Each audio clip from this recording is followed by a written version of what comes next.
Hechos capítulo 16, versos 30 al verso 31.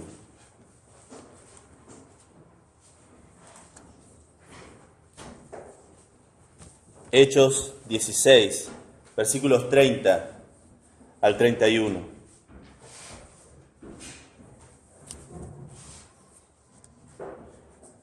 Un pastor leí hace tiempo que decía que no comprendemos el valor real del Evangelio, en un libro escrito para pastores, que no comprendemos el valor real del Evangelio hasta que no acompañamos al sepulcro a alguien que hemos guiado a Cristo. Ahí vemos la vida y esa misma vida venciendo a la muerte. Para mí esta semana fue algo fuerte en ese sentido. Haberla visto a Griselda conocer al Señor y haberla visto también partir con el Señor, todo en una cuestión de horas. Sacudió mi corazón, sacudió mi vida.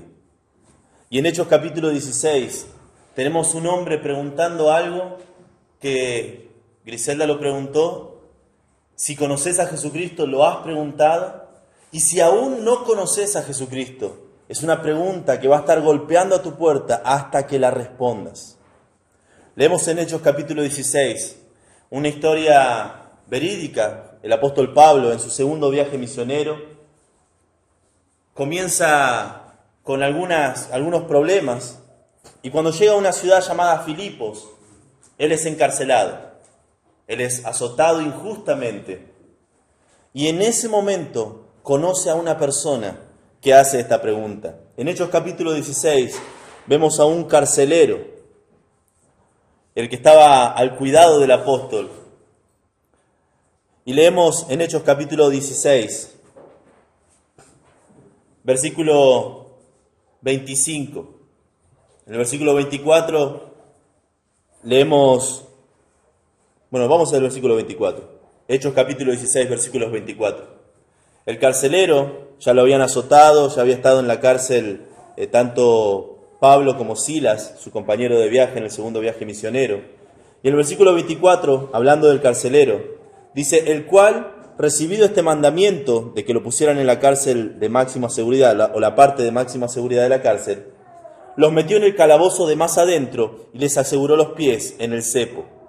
Pero a medianoche, orando, Pablo y Silas cantaban himnos a Dios, y los presos los oían. Entonces sobrevino de repente un gran terremoto, de tal manera que los cimientos de la cárcel se sacudían, y al instante se abrieron todas las puertas, y las cadenas de todos se soltaron. Despertando el carcelero, y viendo abiertas las puertas de la cárcel, sacó la espada y se iba a matar, pensando que los presos habían huido. Mas Pablo clamó a gran voz, diciendo: no te hagas ningún mal, pues todos estamos aquí. Él entonces, pidiendo luz, se precipitó adentro y temblando se postró a los pies de Pablo y de Silas, y sacándoles les dijo: señores, ¿qué debo hacer para ser salvo?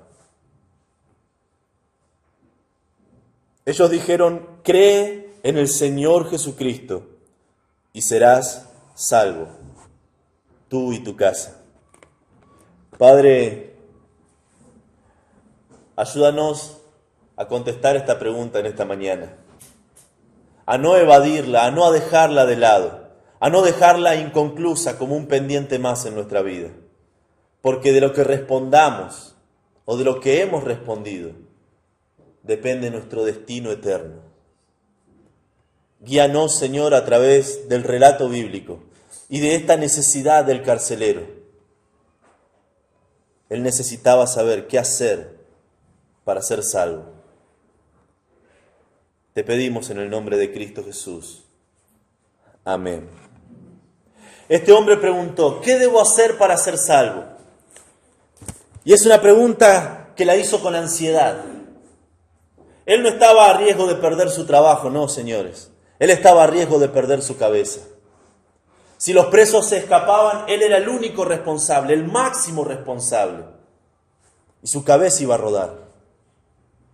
Pero en ese momento de desesperación vio a dos hombres, Pablo y Silas, con un carácter y con una influencia que era sobrenatural. Presos, asesinos, violadores, ladrones, todos estaban ahí, solo porque Pablo y Silas les habían dicho que no hagan lo que es incorrecto. Abrumado por la realidad de lo sobrenatural en Pablo, de lo sobrenatural en Silas, él les dijo, yo necesito lo que ustedes tienen. Yo no puedo vivir de la manera en que sigo viviendo. Y él preguntó, ¿qué debo hacer para ser salvo? Vemos de que él quería conocer la verdad. Él anhelaba conocer la verdad. Tal vez en el pasado lo había ignorado, incluso tal vez había escuchado de Jesucristo mucho antes. Tal vez parientes suyos creían en Jesucristo. Pero él, nada, eso no es para mí. Ahora no, más tarde. Pero en ese momento, con esa pregunta, él necesitaba conocer la verdad. Leemos en la palabra de Dios, en Juan 14:6, que Jesucristo dijo de sí mismo, yo soy el camino y la verdad y la vida. Él es la verdad. Si alguien quiere conocer la verdad, no lo puede encontrar en el humanismo. Si alguien quiere conocer la verdad, no lo puede encontrar en el evolucionismo. Si alguien quiere conocer la verdad, debe conocer a Jesucristo. Él es la fuente de toda verdad. Él es la verdad. No, pastor, pero en las iglesias son todos chantas. En algunas veces yo estoy de acuerdo con vos. A veces estoy de acuerdo con vos. Hay iglesias donde son todos chantas. Pero hay iglesias formadas de hombres pecadores que anhelan conocer la verdad de Jesucristo, que anhelan conocer al Cristo real, no al Cristo que nos vendieron por televisión. Un Cristo compasivo, un Cristo que se preocupaba por los necesitados, que protegía y cuidaba a los débiles, a los menospreciados de ese entonces, los niños. Él los protegía, Él los cuidaba. Vimos la semana pasada que Él declaraba la guerra a cualquiera que le haga daño a algún pequeño. Ese es mi Jesucristo, el Jesucristo de las Escrituras. Él quería conocer la verdad y por ende necesitaba conocer a Cristo. Él se había dado cuenta de que sin Jesucristo, sin lo que estos dos hombres tenían, no había esperanza para Él. Tal vez Él había visitado curanderos, tal vez Él había visitado a charlatanes, buscando algún propósito para su vida. Pero llegó al punto de su vida que entendió que lo único que podía darle significado era el Señor Jesucristo. Se había dado cuenta de que sin Él estaba perdido. ¿Cómo me doy cuenta? Este hombre estaba al borde del suicidio. Nadie anda por la vida una mañana, se levanta y dice, me voy a matar, hoy es un buen día para matarme. No. Eso da vueltas en la cabeza, da vueltas en la mente. Y hay situaciones que lo frustran y vuelve a dar vuelta esa idea satánica en la mente. Y otra cosa lo frustra y vuelve a dar vueltas. Y es un pensamiento recurrente hasta que agobia los pensamientos de esa persona. Y hasta que no puede ver otra salida, que la única salida es el suicidio. Porque no hay esperanza para un lado, si hago otra cosa tampoco tengo esperanza, si hago lo demás tampoco me va a funcionar. Este hombre había agotado todos sus recursos, no le servía nada. Y su única alternativa hasta ese momento era el suicidio. Este hombre se dio cuenta de que estaba perdido. Y sabía que tenía necesidad de alguna salvación. Si alguien puede salvarme, por favor hágalo. Y él había descubierto que no se podía salvar a sí mismo por ningún medio disponible. Aunque él sea un hombre con gran autoridad, no podía salvar su propia alma. También es una pregunta hecha a alguien que podía responderlo. Fíjense, le hace la pregunta al apóstol Pablo. Nosotros conocemos hoy lo que él supuso y conoció en ese momento, de que Pablo era un hombre que conocía las Escrituras, tanto así de que a través de él tenemos más de la mitad del Nuevo Testamento escrito. Dios hablaba a través de este hombre. Y se dio cuenta que necesitaba una respuesta que venga de las mismas Escrituras. En Hebreos capítulo 4, versículo 12, Leemos, porque la palabra de Dios es viva y eficaz y más cortante que toda espada de doble filo, que penetra hasta partir el alma y el espíritu, las coyunturas y los tuétanos, y discierne, diferencia para un lado y para otro, los pensamientos y las intenciones del corazón. La palabra de Dios es la única autoridad que es suficiente para nuestras vidas. Mis opiniones valen lo mismo que tus opiniones. Lo vemos cuando hay que votar, ¿o no? Lo que yo crea vale lo mismo que lo que crea cualquier otra persona. Porque las opiniones valen lo mismo. Porque las personas valen lo mismo. Y mi opinión no puede ir por sobre la tuya. Pero el consejo de Dios, el creador del universo, ese prevalece por sobre todas las opiniones. Es la verdad absoluta. Y es la única verdad absoluta. También la palabra de Dios es la única respuesta que podría ir al fondo del problema de este hombre. En el versículo 13 del mismo pasaje de Hebreos capítulo 12, dice así, Hebreos capítulo 12, versículo 13, y no hay cosa creada que no sea manifiesta en su presencia, en la presencia de la palabra de Dios. Antes bien, todas las cosas están desnudas y abiertas a los ojos de aquel a quien tenemos que dar cuenta. La palabra de Dios va hasta el fondo de nuestro problema. Hablábamos hace poco con una persona y la persona bien intencionada me hablaba acerca de que por qué las personas roban. Por la sociedad que los empuja a robar, el capitalismo que empuja a la persona a querer desear las cosas que no puede tener y al no tener oportunidades se ve obligado a robar. Y yo estaba del otro lado diciéndole, pero es por el pecado de la persona. No, sí, es por el pecado de la persona, pero el capitalismo lo obliga a que la persona robe porque quiere tener algo que le dicen que tiene que tener. Y en lo superficial, sí tenía razón, pero en lo profundo, en la raíz del problema, no es del capitalismo, no es de un sistema político, porque antes del capitalismo las personas hacían lo mismo, robaban. En cualquier momento, en cualquier época, las personas roban. Y no es problema de un sistema, es el problema de la persona. Es el pecado que mora en nosotros. ¿Cómo lo sabe, pastor? Porque lo dice la palabra de Dios. ¿De dónde vienen los pleitos, los robos? ¿De dónde vienen las guerras entre vosotros? ¿No es de vuestras pasiones las que combaten en vuestros cuerpos? Es la palabra de Dios la que tiene la autoridad final. Y ella puede llegar hasta el fondo del problema. Y esta pregunta era hecha a uno que conocía la respuesta y en quien la persona que preguntaba tenía confianza. Pablo era una de esas personas que conocía al pastor del Salmo 23. Él podía decir, Jehová es mi pastor, nada me faltará. En lugares de delicados pastos, me hará descansar. Junto a aguas de reposo me pastoreará. Confortará mi alma, me guiará por senda de justicia. Voy a hacer lo correcto, decía el apóstol Pablo, por amor de su nombre. Aunque ande en valle de sombra de muerte, no temeré. Porque tú, Señor, estás conmigo. Tu vara y tu cayado me infundirán aliento. En el medio de esta cárcel oscura, llena de ratas, de humedad, golpeado, con un cepo que me hace estar incómodo, tu vara y tu cayado me infundirán aliento. Y tiene una promesa futura. Aderezas mesa delante de mí, en presencia de mis angustiadores. Unges mi cabeza con aceite. La bendición de Dios está en mis pensamientos, en mi vida. Mi copa está rebosando. Soy un hombre bendecido por Dios.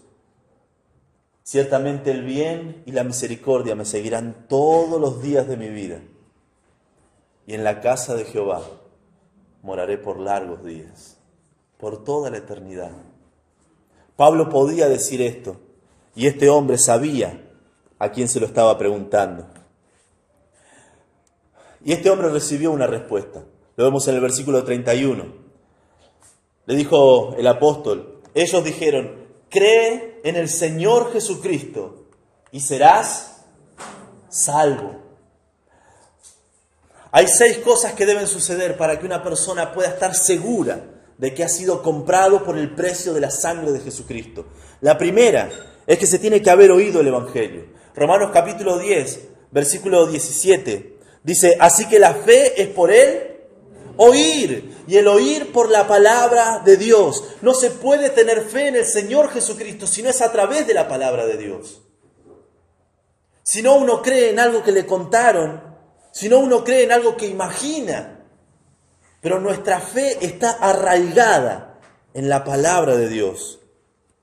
También se tiene que buscar al Señor. En Mateo capítulo 11, versículo 28, Mateo capítulo 11, versículo 28 dice Jesucristo, venid a mí, todos los que estáis trabajados y cargados, y yo os haré descansar. No dice el Señor Jesucristo, ni en este punto, ni en ninguna parte del relato bíblico, quédense quietos que yo ahí voy. Venid a mí. Se debe buscar al Señor. En el Antiguo Testamento hay un pasaje hermosísimo que dice, mirad a mí todos los términos de la tierra y sed salvos. Demanda el Señor Jesucristo que el hombre le busque a Él, pero que le busque donde puede ser encontrado. Había una vez un niño que había perdido su bolsa de bolitas. ¿Vieron esas bolitas de vidrio que se usaba para jugar? La había perdido. Entonces estaba revolviendo toda la casa. ¿Dónde está? Y revolviendo también a sus padres. ¿Dónde está? Y levantaba las cosas y correte, ¿dónde está? ¿Qué estás buscando? Las bolitas. Entonces el padre, ya viendo que esto le estaba incomodando, dice, bueno, yo te ayudo. Y empezaron a buscarla y no la encontraban. La mamá se unió, la hermana se unió, toda la casa buscando las bolitas. Hasta que el papá le dice, bueno, pará, pensá. ¿Dónde las perdiste? ¿En el jardín? ¿Y por qué la estás buscando acá? Porque en el jardín hace frío. ¿Cuántas veces las personas, en vez de ir a encontrar al Señor Jesucristo donde está, en una iglesia que se predica y practica la palabra de Dios, la busca donde se siente cómodo? No, pero si voy a esa iglesia lo que predican me incomoda. Hablan acerca del infierno, del pecado, y eso me molesta, no es agradable, no me voy con una sonrisa a mi casa. Entonces prefiero ir a otro lugar donde me hablen cosas que me gustan, de que soy un vencedor, de que soy un triunfador, de que no va a haber problema que no pueda superar.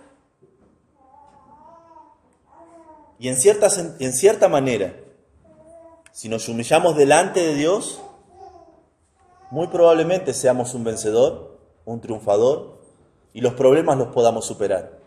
Pero no es por mi propio mérito, sino por la gracia de Dios operando en mi vida al humillarme delante de Él. Pastor, eso no es muy cómodo, pero es muy bíblico. Se tiene que buscar al Señor con el deseo de encontrarlo y donde Él puede ser encontrado. También debe haber arrepentimiento de los pecados. En Hechos capítulo 17, versículo 30, dice así, Hechos 17, versículo 30. Pero Dios, habiendo pasado por alto los tiempos de esta ignorancia, manda ahora a todos los hombres en todo lugar que se arrepientan. Hechos, versículo 17, capítulo 17, versículo 30. Debe haber arrepentimiento. Si no hay arrepentimiento, no va a haber un cambio verdadero. Pablo estaba predicándole a los atenienses, estaba repleto de personas que tenían ganas de escuchar. Y lejos de endulzarle el oído, les dijo lo que necesitaban escuchar. Ustedes adoran a un Dios que no conocen, y ese Dios que no conocen es al que yo sirvo y demanda un arrepentimiento. también tiene que haber una conversión. En Mateo capítulo 18, versículo 3, Jesucristo mismo nos dice en qué deberíamos convertirnos. Mateo 18:3 dice Jesucristo, y dijo, de cierto os digo que si no os volvéis y os hacéis como niños, no entraréis en el reino de los cielos. Debe haber una conversión. Debemos tener una manera de pensar diferente por habernos arrepentido. Jesucristo estaba demandando de cada seguidor suyo una fe sencilla como la de un niño. Si a un niño le decís, esta noche te voy a traer 1 kilo de helado, te puedo apostar mi vida a que ese niño lo va a estar esperando. Pero el niño no sabe que todavía no cobré. Pero el niño no sabe lo caro que está el helado. Pero el niño no sabe de que el helado le puede hacer mal. No, él sabe lo que vos le dijiste y confía en lo que vos le dijiste. Esa fe sencilla de un niño es la que Dios quiere de cada uno de nosotros. En Hechos capítulo 3, Pedro, predicándole a 5.000 personas que llegaron a conocer a Dios, les dijo, así que arrepentíos y convertíos, para que sean borrados vuestros pecados y vengan de la presencia del Señor tiempos de refrigerio. El arrepentimiento y la conversión van de la mano, son las dos caras de la misma moneda.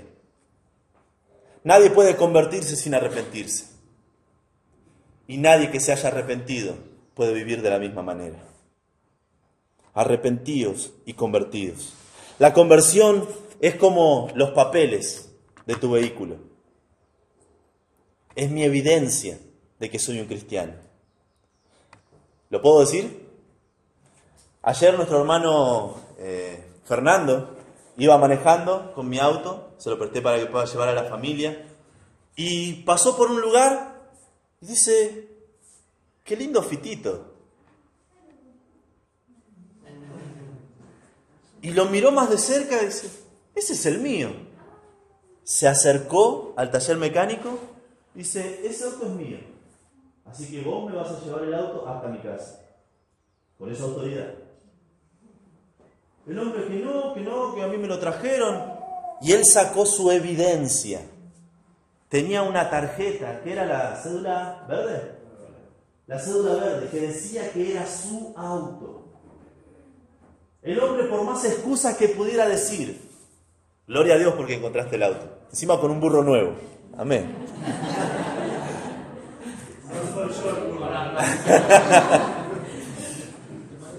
Pero él tenía evidencia de que el auto le pertenecía. Y la evidencia que tenemos como hijos de Dios, que pertenecemos a Dios, es una vida transformada. El mundo entero se divide en antes de Cristo y después de Cristo. Y la vida de un creyente debería estar marcada por el medio, en antes de Cristo y después de Cristo. Podríamos decir, antes de Cristo yo era así, así y así. Y después de Cristo, yo soy así, así y así. Si no hay un antes y un después de Cristo, no hay evidencia de que tu vida haya sido transformada. También leemos en el mismo pasaje que se tiene que creer, pero se tiene que creer en Cristo. Dice el apóstol en el versículo 31, ellos dijeron, cree en el Señor Jesucristo. Ellos no podían creer en cualquier otra cosa, no podían creer en el templo, no podían creer en los sacrificios, no podían poner su confianza en el sacerdocio. Ellos debían poner su confianza en el Señor Jesucristo. Si venimos a esta iglesia y creemos que solo por venir y sentarnos, algo de la gracia va a venir mágicamente, eso es un engaño. Te estás mintiendo. El único en quien podemos poner nuestra confianza es en el Señor Jesucristo. Hermanos, cuánta tristeza hay en mi corazón cuando veo pastores que se alejan de las iglesias. No saben cuánto uno llora cuando ve que un siervo del Señor que se preparó, que dio su vida al Señor, engaña a su esposa y se va. Eso parte el alma. Y parte el alma de sus congregaciones. Muchas personas dejan de venir a la iglesia porque el pastor se equivocó, él pecó en rebelión contra Dios, pero no fue Dios el que pecó. Y decimos, no, a esa iglesia yo no voy más. Mirá lo que hizo el pastor. No, yo a esa iglesia no voy más, mirá lo que hizo el diácono. No, a esa iglesia yo no voy. No sabés cómo me trata de la escuela dominical. No, yo a esa iglesia no voy más, porque nadie me saluda. El pecado de cada uno de nosotros no puede manchar la gloria de Dios y su santidad. Y no debería ser de esa manera. Se tiene que creer, no en mí, no en los que están cerca. Se tiene que creer y confiar solamente, únicamente y por sobre todas las cosas en el Señor Jesucristo. Cree en el Señor Jesucristo. Y la sexta cosa que debe suceder, si hemos creído en el Señor Jesucristo, lo leemos en Juan capítulo 3. Se tiene que nacer de nuevo. En Juan capítulo 3, versículos 3, 5 y 7, leemos del Señor Jesucristo. Respondió Jesús y le dijo, de cierto te digo, que el que no naciere de nuevo no puede ver el reino de Dios. Versículo 5, respondió Jesús, de cierto te digo, que el que no naciere de agua y del Espíritu no puede entrar en el reino de Dios. Y versículo 7, no te maravilles de que te dije, os es necesario nacer de nuevo. Debe haber un nuevo nacimiento. Todos, absolutamente todos, hemos nacido de agua. Es lo que representa, nacer de agua, nacer por haber estado en el vientre de nuestra madre. Pero necesitamos nacer espiritualmente. Y si necesitamos nacer, es porque estábamos muertos en nuestros delitos y pecados. Cuando uno reconoce esa dura, dolorosa verdad, uno tiene la posibilidad de nacer de nuevo. Cuando fui a visitar a la hermana Griselda, cada vez que iba, cuando me estaba yendo, repetíamos el Salmo 23. Y la última vez que la fui a visitar, hablamos y ella me decía que tenía como tormentas en su corazón. Yo no sabía que menos de 24 horas después ella iba a pasar a la eternidad.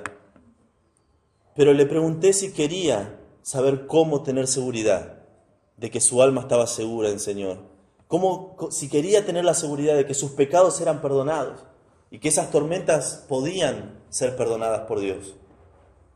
Con la poca fuerza que tenía, dijo que sí.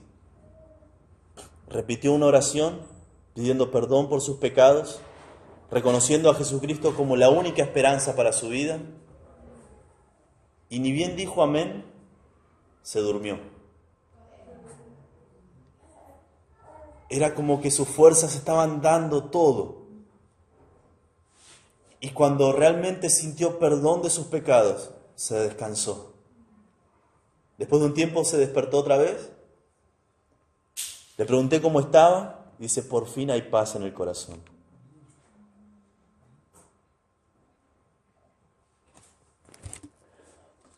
Y luego recitamos el Salmo 23 y me fui. Pero hubo un antes y un después en la vida de aquel que está dispuesto a nacer de nuevo, a recorrer este camino, de conocer al Señor, de humillar nuestro espíritu delante de Él. Hay esperanza, pero primero debemos reconocer que sin Él, como este carcelero, estábamos perdidos. Tenemos una pregunta, una respuesta y una promesa.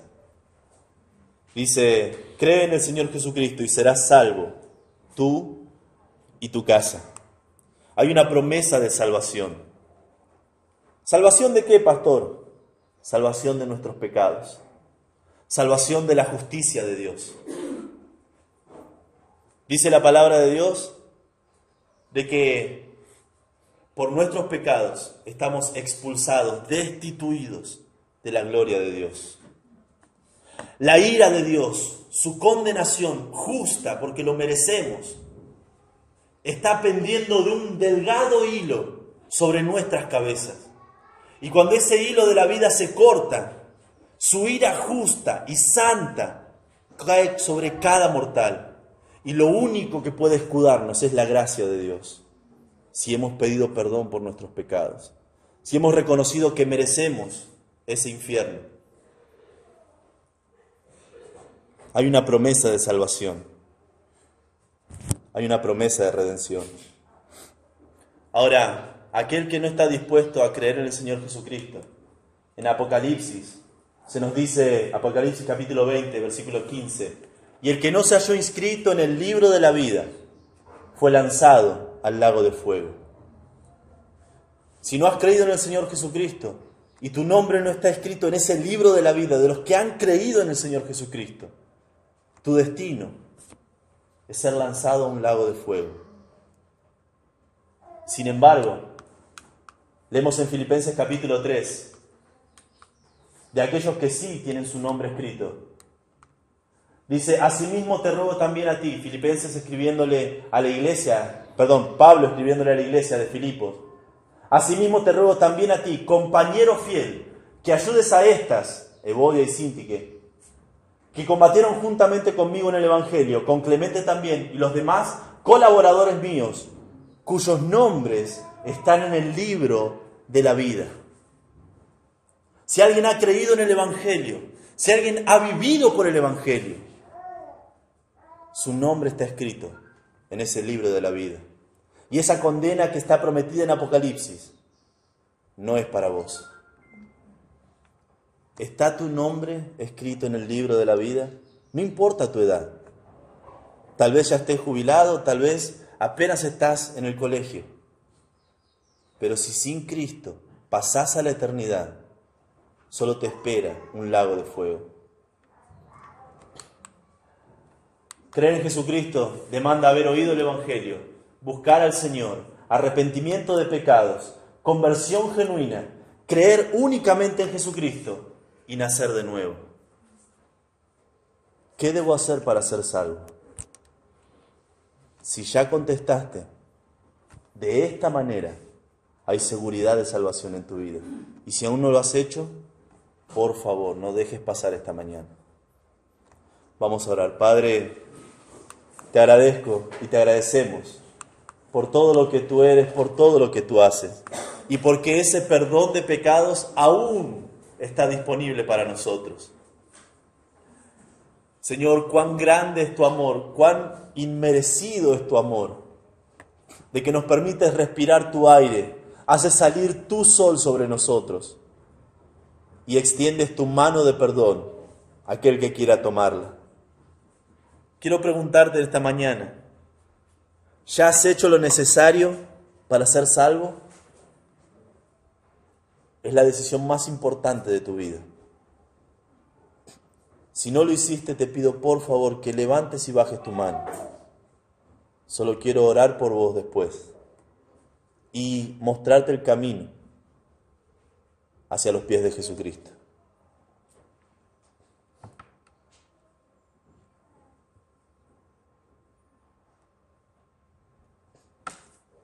Amén.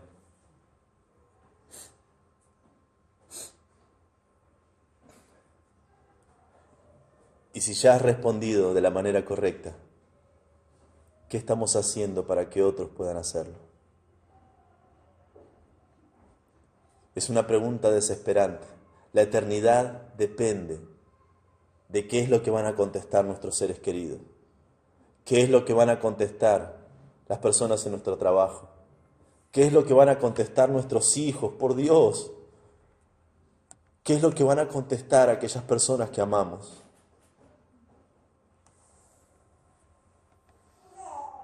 Que puedan encontrar en nosotros personas que pueden darle una respuesta cuando se pregunten qué puedo hacer para ser salvo.